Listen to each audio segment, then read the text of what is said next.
Bonjour à toutes et à tous et bienvenue dans Paris Je te quitte le podcast. Ici, nous donnons la parole à celles et ceux qui ont osé se lancer et franchir le pas d'une installation en région. Envie de changer d'air, interrogations, freins et doutes au départ, mais aussi choix de leur nouvelle destination et intégration sur place, ces ex-parisiens partagent avec nous leurs expériences qui vous donneront, je l'espère, les clés pour oser quitter Paris et commencer une nouvelle vie. Embarquement immédiat pour la prochaine conversation. Aujourd'hui, j'ai la chance d'être en compagnie d'un invité très spécial qui n'est autre qu'Éric Larchevêque, que vous connaissez peut-être comme l'un des membres du jury de l'émission Qui veut être mon associé sur M6. Mais saviez-vous qu'Éric est avant tout un multi-entrepreneur, fondateur notamment de Ledger, la licorne française de la crypto-monnaie ?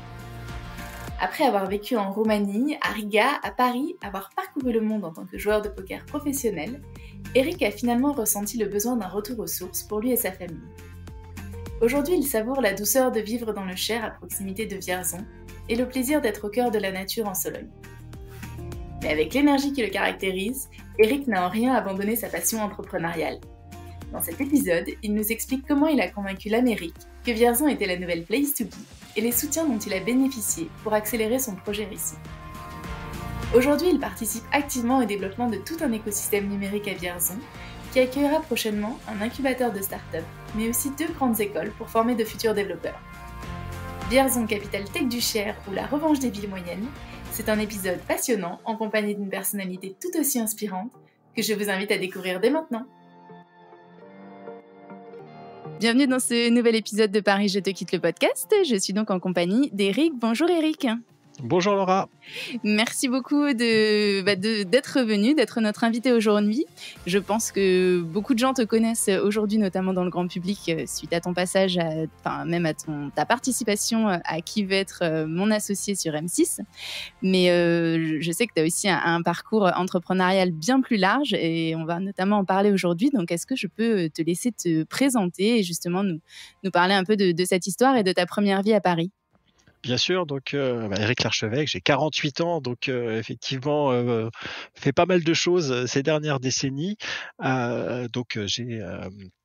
J'ai commencé ma carrière en maternelle à Paris, hein.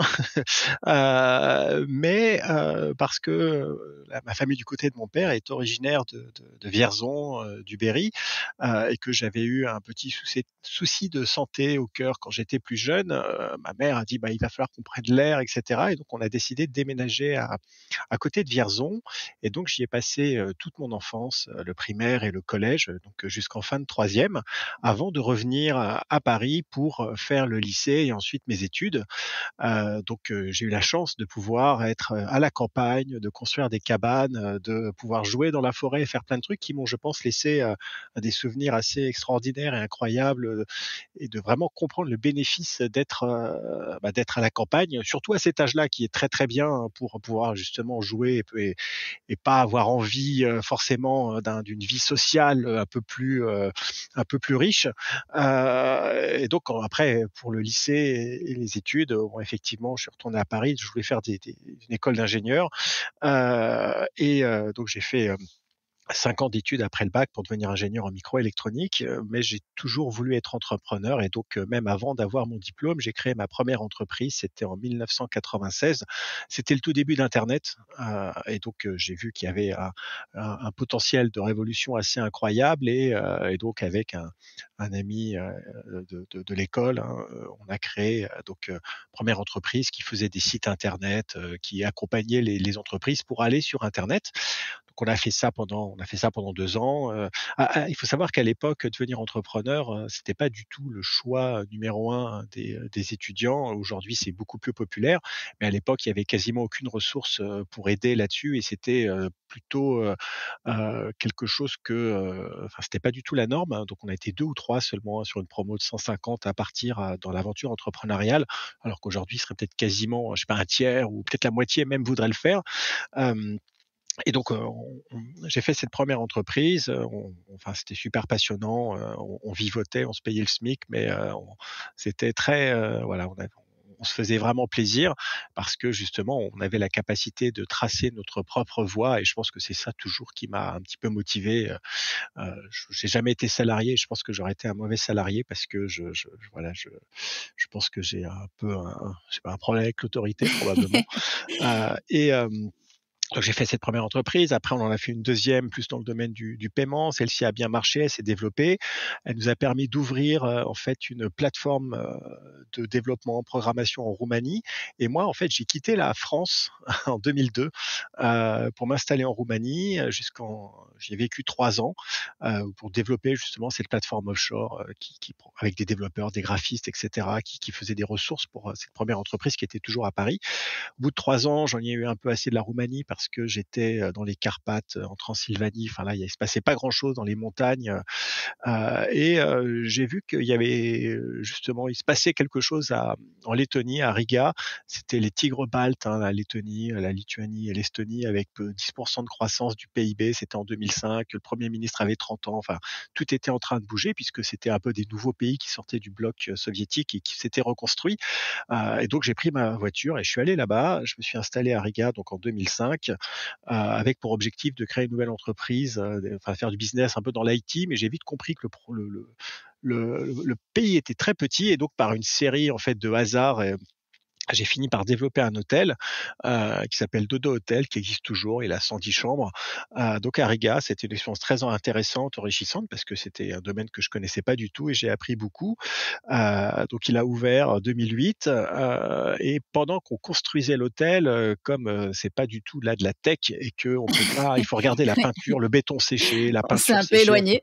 Voilà, on peut pas aller plus vite que la musique. Bah, je m'ennuyais un petit peu et donc j'ai commencé à traîner dans les casinos et c'est comme ça que j'ai découvert une nouvelle passion qui m'a consumé pendant 2 ans, qui est celle du poker, où je suis devenu joueur de poker semi-professionnel. J'ai fait les championnats d'Europe, les championnats du monde. J'ai fait une carrière. J'étais je sais pas, dans le top 5 des joueurs français à l'époque.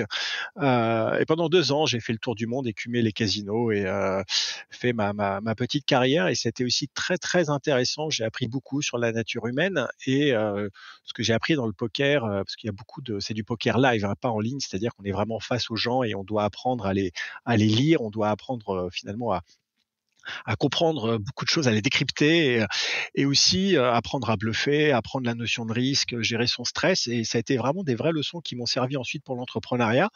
Mais au bout de 2 ans de poker, justement, je me suis dit que je pouvais pas jouer aux cartes toute ma vie. J'avais pas envie d'expliquer à mes enfants que papa, bah, il joue aux cartes. J'avais besoin de construire, j'avais besoin de développer. Donc je suis rentré à Paris parce qu'en fait, bah, la baguette, le camembert, le fromage, tout ça, ça me manquait. Donc au bout de 10 ans, quasiment, voilà, je suis rentré à Paris. Euh, j'ai créé une entreprise, enfin une start-up qui s'appelait Prixing. C'était un comparateur de prix. L'idée, c'était de scanner toutes ces courses et de voir où est-ce qu'on pouvait le faire au moins cher. On a levé des fonds, on l'a développé. Ça, c'était en 2010. Et vers 2013, l'entreprise était rentable, ça se passait pas trop mal, mais j'ai vite compris que ça allait être très compliqué de la développer de manière forte, l'internationaliser. Donc, on l'a vendue. En fait, on a vendu le fonds de commerce et on s'est retrouvé avec des fonds dans l'entreprise. Et du coup, je cherchais une nouvelle aventure et c'est à ce moment-là où j'ai croisé la route du Bitcoin, là qui m'a vraiment on va dire frappé de manière assez importante, hein. J'avais vu la révolution d'Internet, comment est-ce que la manière dont on communique a été révolutionnée. Là, je me suis dit, ça va être une autre révolution au niveau des échanges de la monnaie, la manière dont on définit la monnaie, la manière dont on peut l'échanger de manière décentralisée. Et donc, j'ai tout misé là-dessus. J'ai ouvert la maison du Bitcoin en 2014 et ça a donné lieu à des rencontres qui ont permis la création de Ledger. Et c'est à ce moment-là que Vierzon, parce qu'on en a plus parlé, est redevenu en fait est revenu dans la boucle parce que il se passait quand même quelque chose d'assez incroyable. Euh, Moi, Vierzon, bon, on avait gardé une petite maison de campagne, mais j'y allais quasiment pas. Et puis bon, voilà, j'avais ma vie sur Paris, donc voilà, c'était pas du tout une priorité. Enfin, j'y pensais plus. Enfin, pour moi, voilà, c'était pas du tout un sujet. Et à la maison du Bitcoin, on a croisé deux entreprises avec qui, au final, on s'est associé pour créer Ledger, mais surtout, j'ai croisé la route donc d'une de ces entreprises qui était située à Vierzon. Donc c'était l'entreprise de Joël Pobeda.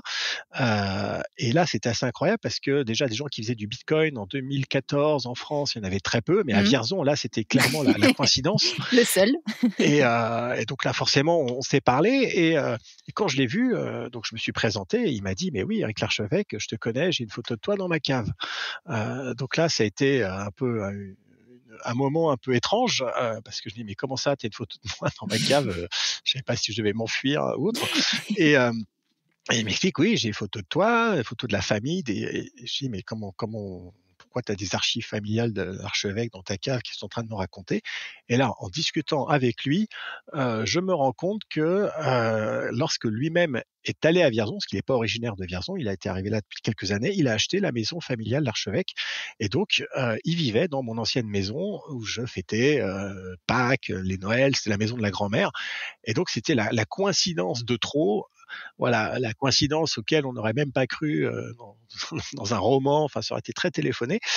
Et donc là, finalement, tout était ouvert pour qu'on puisse s'associer après une histoire pareille. Et donc, lorsqu'on a créé Ledger, on a réuni ces trois entreprises, dont une qui était à Vierzon.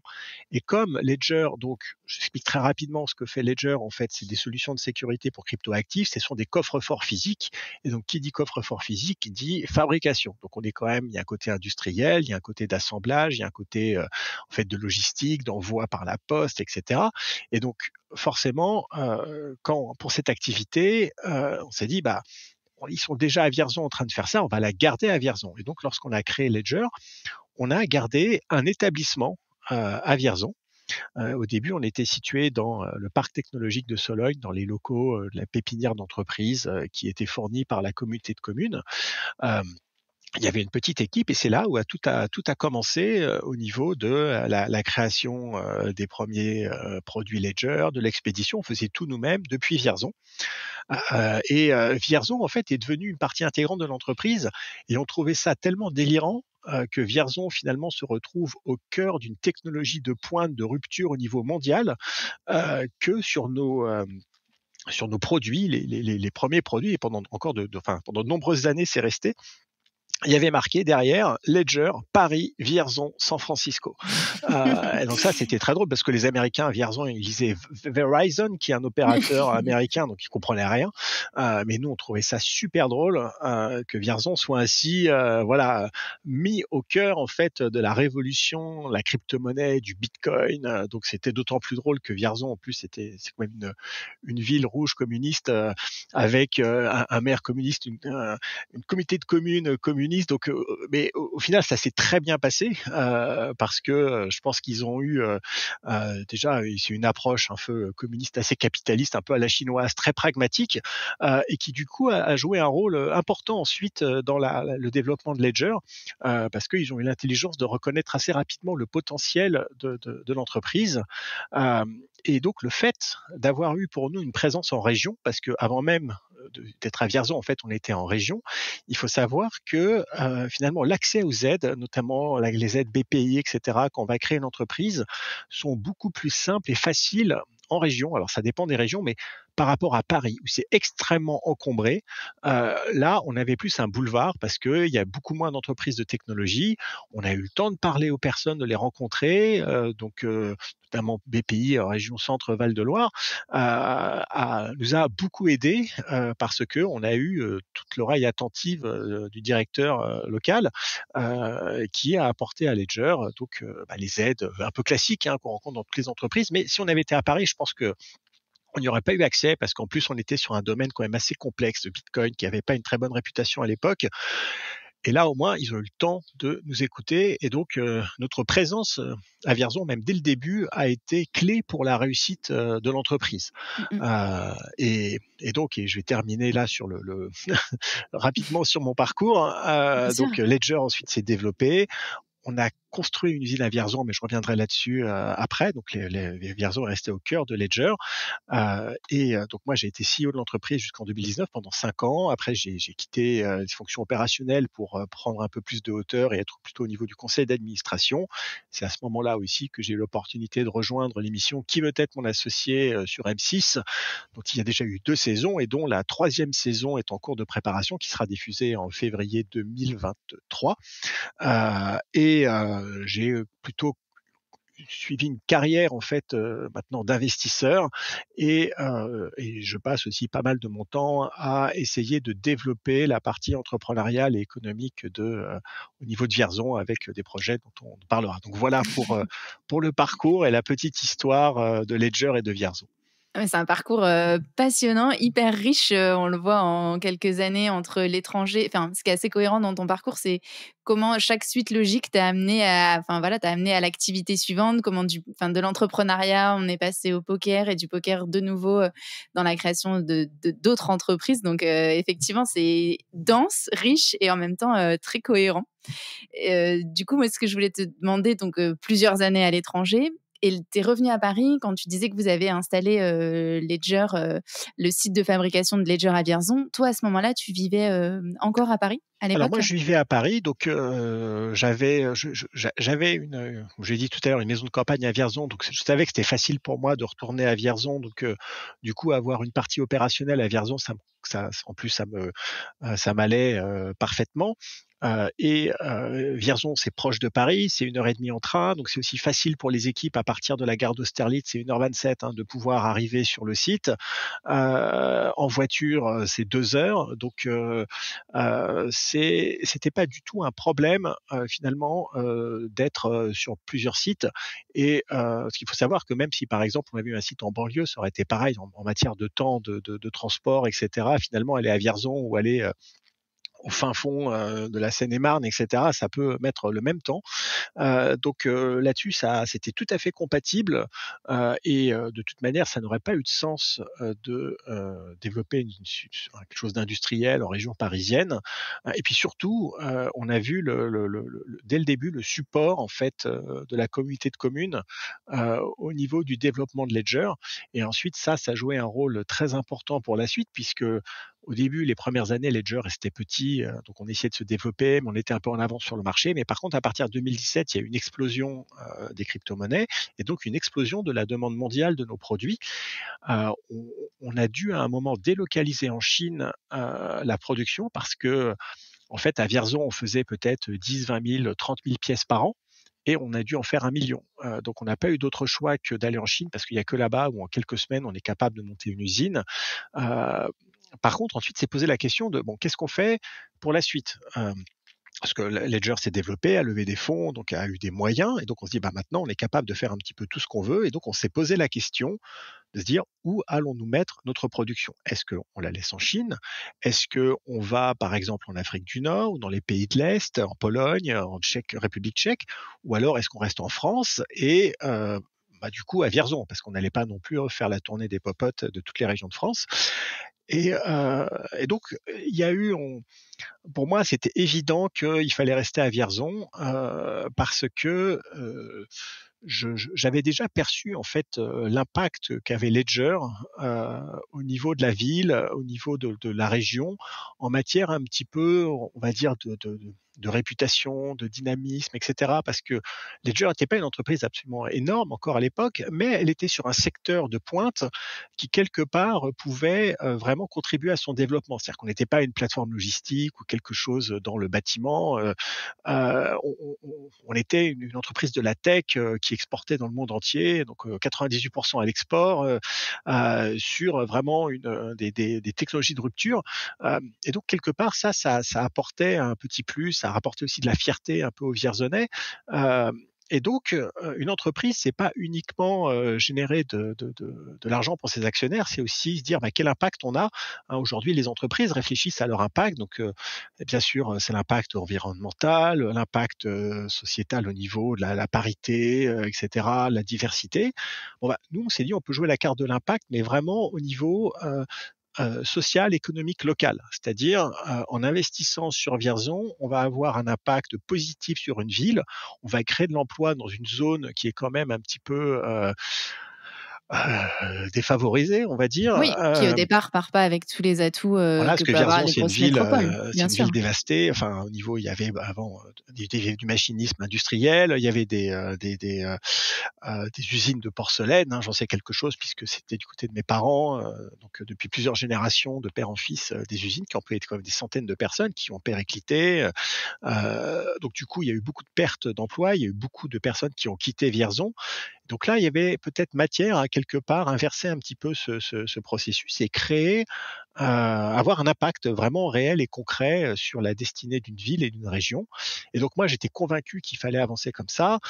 Après, Ledger, c'est une entreprise qui avait levé des fonds, on avait des investisseurs américains. C'était pas forcément non plus, une lettre à la poste, hein, que de dire: «On va créer une usine en France à Vierzon», parce que pour les Américains, une usine en France, c'est, les grèves, les pneus qui brûlent, devant, les grilles d'entrée. Donc, il a fallu un petit peu travailler et on a fait faire une étude, aussi pour démontrer, pour voir finalement quels seraient, les coûts, les bénéfices de faire ça en Chine, en France, à l'étranger, dans d'autres pays.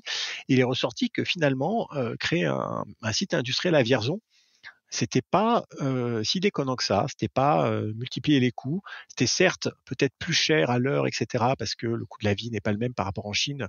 Mais en fait, il faut savoir que quand on est à l'étranger, loin, il y a énormément de coûts cachés parce qu'il faut envoyer les équipes là-bas. Dès qu'il y a un problème, on est 48 heures porte à porte pour aller en Chine. Et aussi, il y avait un petit peu cette notion, de souveraineté et d'indépendance. Être en Chine, c'est pas terrible, on était sur un sujet compliqué parce qu'on est quand même on utilise des circuits intégrés qu'on appelle des éléments sécurisés.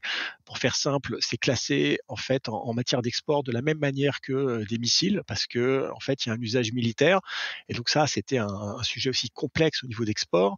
Donc bref, à la fin, on s'est dit que le faire au niveau local, ça nous donnerait aussi énormément de capacité, de flexibilité, de pouvoir, finalement modifier les choses, être toujours présent sur nos chaînes de production. Et donc on a réussi à remporter la décision de construire et d'investir, dans une usine, à Vierzon. Donc on a investi 10 millions pour, construire, le Ledgerplex où il y a 3 activités. Donc il y a la toute l'ingénierie back office, c'est-à-dire, c'est pas le produit, c'est pas ce qu'on voit, mais c'est tous les fonctions support en fait qui permettent à Ledger de fonctionner. Il y a l'assemblage, donc la fabrication des produits eux-mêmes, hein. Donc évidemment, il y a des pièces qui viennent d'un peu partout, mais l'assemblage et la fabrication du produit se fait à Vierzon. Et puis la plateforme logistique où on expédie dans le monde entier. C'est-à-dire qu'on a fait le choix de tout expédier depuis Vierzon et pas d'avoir des entrepôts un petit peu partout. Et donc, anecdote amusante, une des lignes en fait express les plus actives de France, c'est Vierzon-New York. Puisque on a énormément tous les jours en fait, il y a des camions qui partent, c'est envoyé, ça va à Roissy, ça part sur des lignes dédiées pour Ledger parce que on n'est pas comme alors évidemment Amazon a beaucoup plus de trafic, mais en fait ils fonctionnent différemment, hein. Ils ont des entrepôts un petit peu partout alors que nous c'est centralisé, ça va dans le monde entier. Heu et donc du coup, on est capable de pouvoir en fait avoir des très, très bons temps de réaction et là, la présence aussi, on va dire logistique de Vierzon, un petit peu au cœur de la France, a été un atout, hein, avec toutes les autoroutes et cetera, je dirais que ça a aussi ça a joué un rôle positif et aujourd'hui, on est extrêmement content d'avoir notre propre outil de production en France puisque l'avenir nous a donné raison, et donc aujourd'hui le présent et même le passé, voilà. La crise du Covid, effectivement ayant détruit, toutes finalement les supply chains, en fait, toutes les chaînes d'approvisionnement mondiales ont fait que, avoir une indépendance, alors une certaine indépendance, hein, parce qu'on doit toujours sourcer du matériel et cetera, mais, nous a permis de construire et de continuer surtout que, quelques mois après le Covid, en fait, la demande sur les cryptos a explosé et on n'a jamais autant vendu. Si on avait tout envoyé en Chine, et cetera, enfin, si tout a voilà, on aurait énormément perdu. Là, on a pu gérer évidemment tout en assurant la sécurité de nos employés, mais le fait de posséder son propre outil de production a été déterminant, dans la continuité du succès de Ledger, qui depuis enfin, s'est encore développé puisqu'il est devenu ce qu'on appelle une licorne, hein, une entreprise qui vaut plus d'1 milliard de dollars. Donc continuer de faire des levées de fonds et Et donc voilà, Ledger aujourd'hui est devenu une des grandes entreprises françaises et le développement va bien entendu continuer. Et Vierzon fait toujours partie intégrante Totalement. de cette stratégie de développement. Oui, bah, comme tu dis, on est vraiment dans une vision parce que peut-être que voilà, il y a une dizaine d'années, il fallait avoir, l'audace de proposer à des Américains de produire à Vierzon et aujourd'hui, ben, on le voit, c'est ultra bénéfique pour vous, surtout dans le contexte actuel Ouais, et tout à fait. Bah, c'est sûr qu'il y a 10 ans, produire en France, c'était pas quelque chose d'envisageable.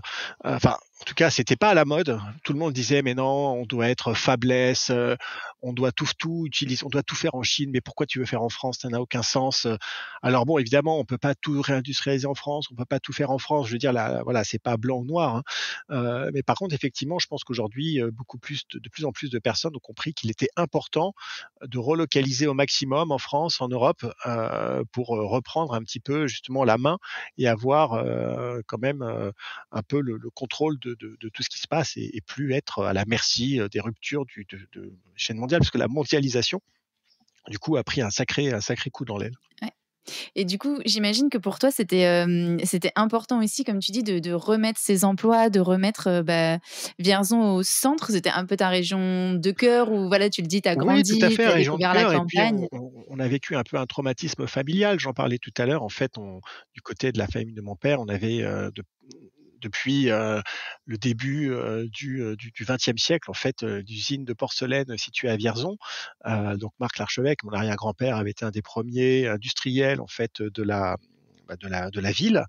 Et malheureusement alors donc, dans les années 80, en fait, l'aventure s'est arrêtée avec, je dirais la concurrence industrielle forte des Allemands et cetera sur la porcelaine. Donc il y a eu beaucoup de difficultés, sur la porcelaine elle-même. L'entreprise a dû fermer, a été dynamitée, donc ça l'aventure s'est arrêtée, et le fait de pouvoir revenir à Vierzon et quelque part de réécrire un bout de l'histoire familiale dans un domaine très différent, parce qu'il n'y a absolument aucun rapport entre la porcelaine et la crypto-monnaie, hein, bien sûr, était une sorte de revanche ou d'histoire un petit peu, jolie histoire. Et donc, effectivement, ça faisait partie un petit peu de mes motivations parce qu'il y a un attachement à la région qui est évident, et pouvoir contribuer à favoriser son développement a été quelque chose une vraie fierté pour moi et pour Ledger. Je pense que c'est quelque chose c'est le souvenir que je garderai, en tout cas un des grands souvenirs que je garderai de Ledger, d'avoir contribué à ça. Et puis aujourd'hui, évidemment, l'histoire continue puisque il y a des nouveaux projets sur lesquels je suis impliqué qui visent à continuer de développer l'aspect entrepreneurial, économique, éducatif autour Ouais, de de Vierzon autour. Vierzon dans la continuité du succès de Ledger. Bah, alors oui, justement parce que, après Ledger, je crois qu'au niveau personnel, toi aussi, tu as décidé finalement de venir, t'y implanter, t'y installer et de retourner un peu à tes racines. Exactement, Hem, c'était donc je suis resté, CEO opérationnel jusqu'en 2019 et donc là, enfin, je veux dire, tout se passait à Paris, je vivais à 100 à l'heure, donc c'était une vie quand même très, enfin, compliquée, mais à la fois aussi très intéressante. Et puis à un moment, voilà, l'entreprise est devenue très grande, et moi je suis plutôt quelqu'un qui a des qualités pour sortir les projets de terre, mais ensuite, pour, vraiment les manager, les développer, en grande entreprise, donc peut-être moins. Et donc j'ai passé la main, à Pascal Gauthier qui est aujourd'hui le CEO de l'entreprise et qui se débrouille très bien. Et donc du coup, ça m'a donné un peu plus de liberté et en même moment, je pense que j'ai ressenti ce besoin de forêt. En fait, je voulais une forêt, j'avais besoin de nature et donc évidemment, je me suis dit qu'il fallait que je retourne aux sources. Et donc, je suis retourné à Vierzon, enfin j'habite à 20 minutes de Vierzon, là plus côté Sologne, dans un domaine, où il y a effectivement une forêt. Et on a fait ce choix, ce déménagement en fait, avec, familial, juste avant le Covid. Donc c'est pas le Covid, hein, qui nous a poussé à le faire, ça a été juste assez enfin, on a vendu Paris, en fait notre appartement à Paris peut-être une semaine avant le confinement. Donc le timing en fait a aussi été, parfait pour nous et il nous a aussi donné raison parce que, forcément on a été très, très, très, très heureux et chanceux de pouvoir passer le confinement à la campagne. Et aujourd'hui, je regrette rien. Donc on habite, voilà, donc plus à Paris, mais on peut faire beaucoup, de choses directement, par visioconférence. Et puis Paris, ça reste vraiment à côté. C'est aussi un des choix, de la région. C'est-à-dire qu'en 1 heure et demie en train, on y est, ou 2 heures en voiture, donc je peux y aller, enfin, si je veux, j'y vais toutes les semaines, c'est vraiment pas un problème. Et donc, on garde en fait cette souplesse, on n'est pas du tout coupé du monde, comme si, enfin du monde. Il y a certaines régions, voilà, c'est plus compliqué, il faut prendre l'avion, enfin tout de suite, c'est un peu l'aventure pour aller à Paris, et donc on va y aller moins souvent. Alors que là, Vierzon, c'est vraiment idéal. Et en plus, c'est quand même une qualité de vie qui est largement supérieure. Alors évidemment, ça parce qu'on est en famille, et cetera. Je pense qu'il y a un âge pour tout, hein. Paris, ça reste une très belle ville et il y a aucun problème. Mais aujourd'hui, c'est plus la slow life dont j'ai besoin, et c'est vrai que pour avoir, trouvé cette vie de qualité, Vierzon, la Sologne, le Berry, c'est parfait. Oui, c'est ça, c'est la capacité de pouvoir se rendre à Paris dès que tu en as besoin, de pouvoir continuer les activités quand il le faut et en même temps se dire, «Je rentre chez moi et j'ai un cadre que j'aurais jamais eu à Paris. Ah non, mais c'est Je clair, retrouve la évidemment, je veux nature». dire, tout à fait, en fait, on trouve ici enfin, des maisons, des domaines ou enfin qui vraiment valent le prix d'un appartement à Paris, et qui sont sans aucune commune mesure avec, la qualité de vie donc qu'on peut espérer, donc surtout quand on est en famille. Je veux dire après si on est jeune, qu'on veut faire la fête, bon c'est différent. Paris, c'est très bien, mais voilà, à un moment, je pense qu'aujourd'hui, il y a de plus en plus de salariés en famille qui ont la capacité de pouvoir travailler d'où ils veulent. Autant s'installer dans un endroit où on va être heureux, et au niveau, familial, tout va bien se passer, quoi. Donc ça, Oui et c'est puis clair. ça, comme tu le dis pour les enfants, enfin toi-même en tant qu'enfant, tu as été, chanceux, ravi de pouvoir grandir dans cet environnement, donc c'est Ah tout à aussi, fait, donc je voulais un la même chose pour privilège mes pour les enfants, enfants. Ouais. ils ont 9, 12, 13, donc il a encore le temps, parce qu'après quand ils auront 16, 17 ans, je pense qu'ils voudront autre chose, mais là, ils profitent vraiment de effectivement de la nature, et de tout un tas de choses, et donc ça, c'est vrai que c'est très, très agréable, et je suis très heureux, et je pense qu'ils le sont aussi, ouais. Et je me disais aussi, forcément en implantant Ledger, du côté de Vierzon, enfin à Vierzon, il fallait trouver, j'imagine des salariés. Aujourd'hui, vous êtes une petite centaine, c'est ça, sur le site? Ouais, alors, Hem, effectivement, il a fallu trouver des salariés, recruter. Alors, on n'avait pas de problème pour trouver, des, des salariés non compétences sur place? qualifiés, sur des Mmh. compétences un petit peu classiques de base parce qu'on a une activité, de fabrication, d'assemblage, logistique. Donc là, c'est des choses qu'on peut former. Par contre, on a aussi besoin d'ingénieurs, et même s'il y a, Orléans, Tours en matière d'université, il a quand même fallu faire venir du monde, et eh bien, en fait, ça n'a pas été si difficile que ça, de faire venir s'installer, des salariés à Vierzon pour prendre des rôles, voilà, de plus haut niveau, ingénieurs et cetera. Il y a des gens qui sont venus d'un peu partout, de toute la France, déjà parce qu'il y avait l'attractivité de Ledger, je pense que, ça a joué un rôle évidemment. Aussi, le fait d'avoir accès à de pouvoir avoir des jolies maisons qui sont pas très chères, d'avoir aussi le coût de la vie est moindre, et sans non plus tout en restant accessible, finalement, c'est assez facile de voyager depuis Vierzon. Donc alors je dis pas que, tout le monde veut venir à Vierzon, que c'est hyper facile, donc évidemment, hein, c'est mais en tout cas, c'est pas impossible, et donc c'est tout à fait un processus. Ça nous a pas posé de problème majeur, finalement, ce choix de se dire: «Ah bah, finalement, on n'arrive pas à recruter», non, non, en fait, au contraire, il y a beaucoup, beaucoup de gens qui postulent, hein, chez Vierzon, et je pense qu'on n'a pas trop de problèmes. Si on veut faire venir un profil à Vierzon, à partir du moment où à niveau personnel, familial, ça correspond à un moment de Ça sa peut vie, ils sont fonctionner? prêts à voilà, ça peut fonctionner. Bon bah là, oui, oui, ça pose pas de problème.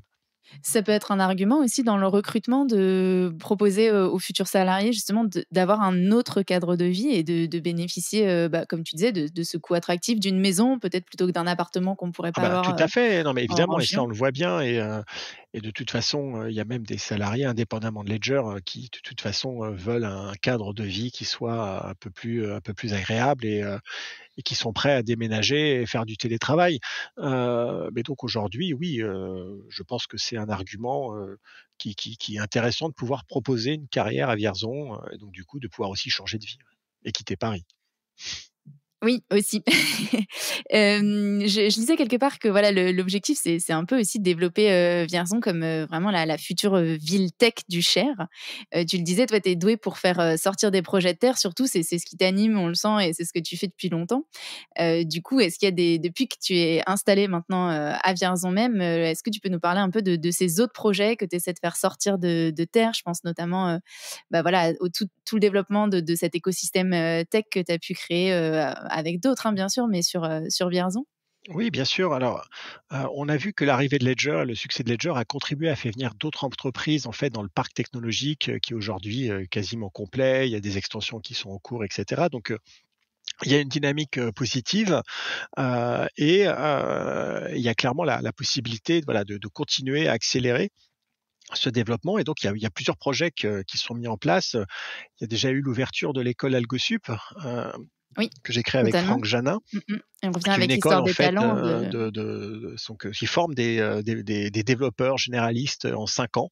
Donc elle est située à Vierzon et on va faire de Vierzon le cœur européen de l'école. Il ne s'agit pas de créer des écoles et ensuite de les développer dans plein de villes, parce qu'on va avoir les meilleurs profs et c'est pas facile de les faire bouger dans toute la France. Donc au contraire, on veut centraliser ça à Vierzon. Donc il y a une école de haut niveau, de développeurs à Vierzon. Ça, c'est un point aussi important parce que l'éducation, c'est essentiel. Et c'est même un point, je dirais, majeur. Et je serai à donner une anecdote.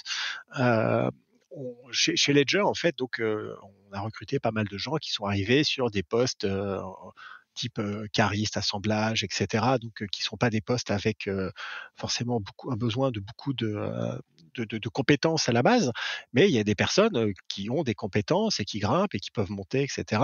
Et malheureusement, il y en a certains à Vierzon qui ont touché une sorte de plafond de verre parce qu'ils ne parlent pas anglais. Chez Ledger, la première langue, c'est l'anglais. Et donc, on ne peut pas avoir des managers ou des personnes à responsabilité qui ne parlent pas anglais parce que ça poserait trop de problèmes. Et là, en fait, ça touche un problème plus important qui est celui de l'éducation. Et aussi, d'une manière générale, quand on fait venir des gens en tant que salariés à Vierzon qui veulent s'installer, ils ont des enfants. La première question qu'ils vont poser, c'est les écoles. Et donc, il faut qu'il y ait des bonnes écoles. Et si on veut réussir finalement à faire fonctionner, à développer une région ou une ville, il faut aller à tous les étages. Et donc, c'est pour ça que grâce au succès de Ledger, j'ai pu créer un fonds de dotation qui a pour objectif de développer des projets éducatifs à Vierzon et dans la région. Et on a commencé, par exemple, par financer des professeurs d'anglais natifs dans les primaires et maternelles, avec pour objectif de faire émerger une école bilingue à Vierzon parce que c'est la seule manière finalement de créer une inflexion, parce que parler anglais aujourd'hui, c'est juste indispensable. Et donc, en travaillant sur ces sujets-là, alors ça va prendre une génération, hein, c'est pas demain qu'on verra les résultats, mais ça va contribuer à l'attractivité de la ville. Donc ça, c'est des exemples que l'on peut mettre en place justement autour de pousser des projets éducatifs, d'essayer aussi d'aider des associations, etc. Donc ça, c'est le rôle du fonds de dotation. Et puis, avec tout cet écosystème qui se développe, il y a de plus en plus d'entrepreneurs, de nouveaux projets, etc., qui réfléchissent à s'installer et qui se disent bon bah qu'est-ce que je est-ce est-ce qu'on peut m'aider à Vierzon? Est-ce qu'il y a quelque chose? Est-ce qu'il y a un écosystème? Et donc c'est là où on a réfléchi déjà, on travaille depuis plus d'un an sur la création d'un incubateur de start-up qui a bien avancé et qui aujourd'hui a été labellisé par le Crédit Agricole, hein, Centre Val de Loire. Donc du coup c'est ce qu'on appelle un village by CA qui s'appelle le B-Cube.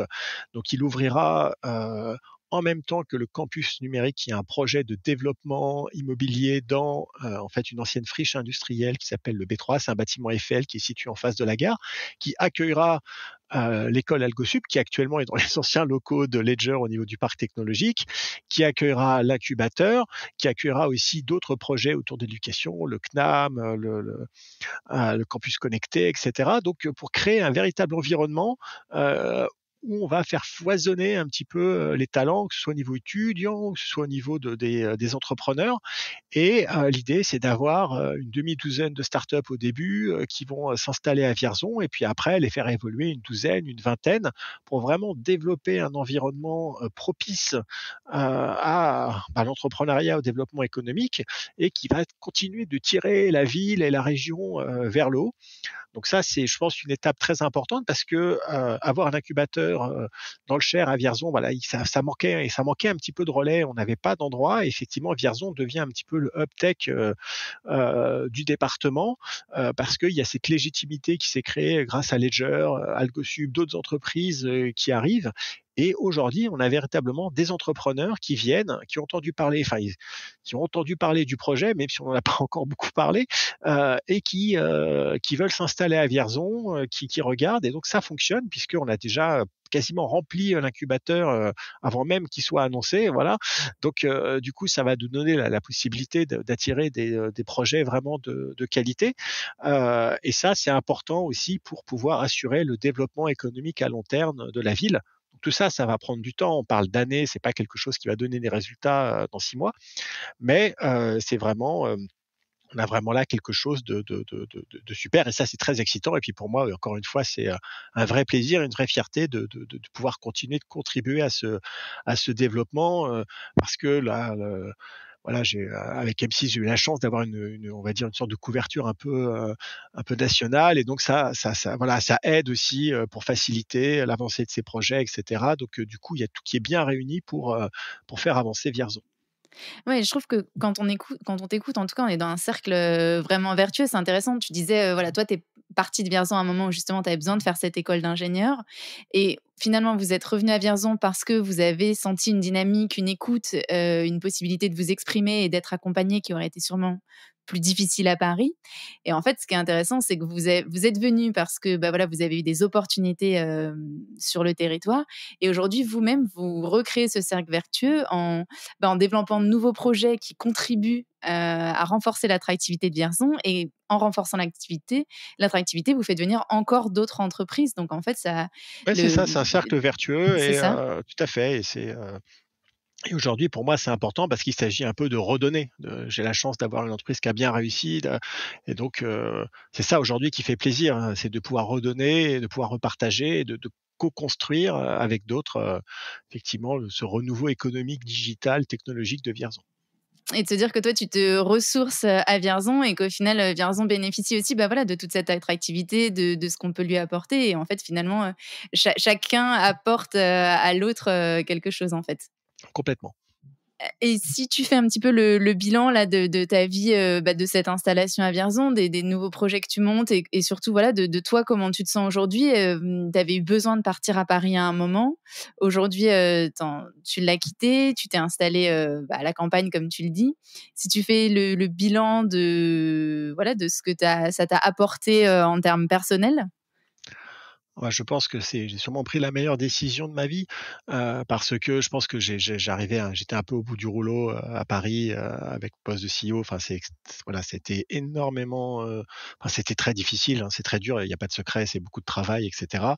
Je pense que j'étais un peu épuisé et que ça commençait vraiment à me miner, même, au niveau physique, et le fait de passer à une slow life, j'aime bien ce terme parce qu'il correspond bien, en fait, un peu à la vie que j'ai aujourd'hui, m'a permis complètement de me ressourcer. Aujourd'hui, je suis heureux, je suis dans ma forêt, je coupe du bois, je On bricole, entend les oiseaux derrière. voilà, je continue évidemment de travailler sur des projets, qui m'intéressent, et donc on continue d'avoir cette implication et cette bonne énergie, mais de manière, en fait, quand même beaucoup plus douce.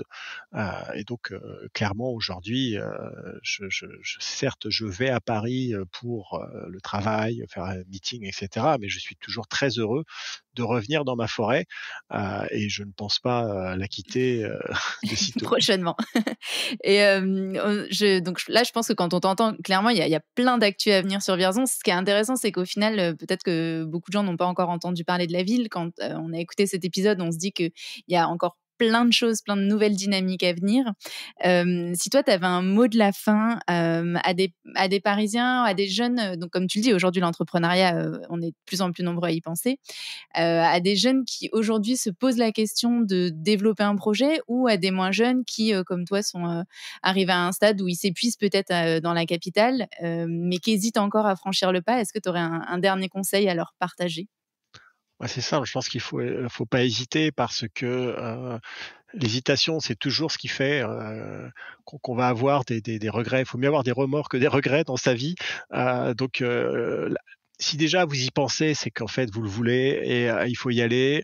Je pense que en plus c'est le bon moment parce qu'il y a plein de choses à faire, plein de choses à construire et il faut bien comprendre que quand on arrive dans une ville comme ça qui a besoin en fait de talent, qui a besoin en fait de voir de nouvelles choses, ça va être beaucoup plus facile de saisir des opportunités, de les faire avancer parce qu'on a plus d'écoute, parce qu'on a plus de capacité à faire bouger les choses et puis on reste quand même proche de Paris, donc c'est pas comme si on allait se casser complètement, plus revoir ses copains, plus revoir sa famille, non, en fait, on y retourne.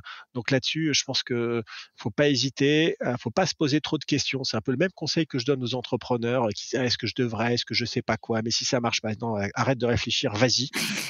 Si au cœur, tu as cet instinct, tu veux y aller, bah vas-y». Donc c'est ça, quoi. Arrêtez de vous poser des questions, allez-y, parce que je pense que le gain en fait personnel, professionnel, émotionnel en vaut vraiment le coup. Bah écoute, on ressent toute ton énergie entrepreneuriale. J'espère que ça inspirera même les non-entrepreneurs à oser en fait finalement et à y aller. Merci beaucoup Eric en tout cas pour ce partage d'expérience, pour toute cette énergie et puis voilà, cette belle valorisation de Vierzon. Merci Laura. À bientôt. Merci à tous d'avoir écouté cet épisode. Si celui-ci vous a plu, pensez à vous abonner, à liker et à partager. Pour ma part, j'espère avoir le plaisir de vous retrouver très vite en compagnie d'un ou d'une ex-parisienne dont le récit vous offrira, j'en suis sûre, une nouvelle source d'inspiration pour vous aussi réaliser votre propre projet d'installation en région. D'ici là, vous pouvez nous suivre sur nos réseaux sociaux, Facebook, Instagram et LinkedIn, @ParisJeTeQuitte, ou vous rendre sur notre site parisjetequitte.fr. Vous y trouverez toutes les informations sur les territoires qui vous intéressent, la recherche d'emploi ou de logement. À bientôt dans Paris Je te quitte le podcast.